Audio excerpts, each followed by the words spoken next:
கண்ணாடி முன்னாடி நின்று முதல்ல ஒரு விஷயம் ஒத்துக்கங்க, நான் தோத்துட்டேன் அப்படிங்கிறத ஒத்துக்கங்க. இது ஜனநாயக நாடு. இன்னும் 5 வருஷம் டைம் இருக்கு. நீங்க உள்ளாட்சியோட நீங்க போட்டியிடலாம், இல்ல 2029 நாடாளுமன்ற தேர்தலோட நீங்க போட்டியிடலாம். முதல்ல நீங்க தோத்ததை ஒத்துக்கொள்ளுங்க. அதுக்கப்புறம் ஒரு திறமையான எதிர்கட்சியா நடந்துக்கணும்.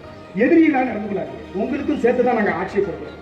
நம்ம என்ன தாவேக்காக மட்டுமா நம்ம தலைவர் ஆட்சியை கொடுக்கிறாரு, ஓட்டு போடுறவங்க மட்டுமா ஆட்சி கொடுக்கிறாரு, உங்களுக்கும் சேர்த்துதான் நாங்கள் ஆட்சி நடத்துகிறோம். ஒரு திறமையான எதிர்கட்சியாக, எதிரிகளாக இல்ல எதிர்கட்சிகளாக இருந்து கொண்டு மக்களுடைய பிரச்சனைகளை எங்கள் சட்டமன்ற உறுப்பினர் கொண்டு வந்து கொடுங்க.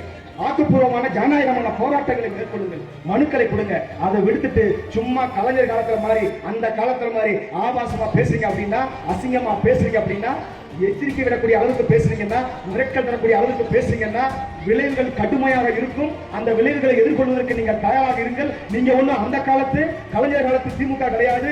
இந்த காலத்து தற்போது உதயநிதி அண்ணன் அவருடைய தலைவராக ஏற்றுக்கொண்டு நீங்கள் நடந்து கொண்டீங்க. சாரிங்களா கணக்கில் எடுத்துக்கவே கூடாது, அவரை முடிஞ்சு வச்சு. அவர் அழகா சொன்னாரு, ஒரே தேர்தல் 2 முறை தோத்தவர் அப்படின்னு சொல்லிட்டு. அதனால அவரை விட்டுருங்க. தயவு செய்து ஆக்கப்பூர்வமான எதிர்கட்சியாக செயல்படுங்கள் என்கின்ற ஒரு வேண்டுகோளையும் எச்சரிக்கையும் உங்களுக்கு விடுத்துக் கொண்டு இந்த நல்ல வாய்ப்புக்காக நன்றி கூறி விடுகிறேன். நன்றி, வணக்கம். வாழ்க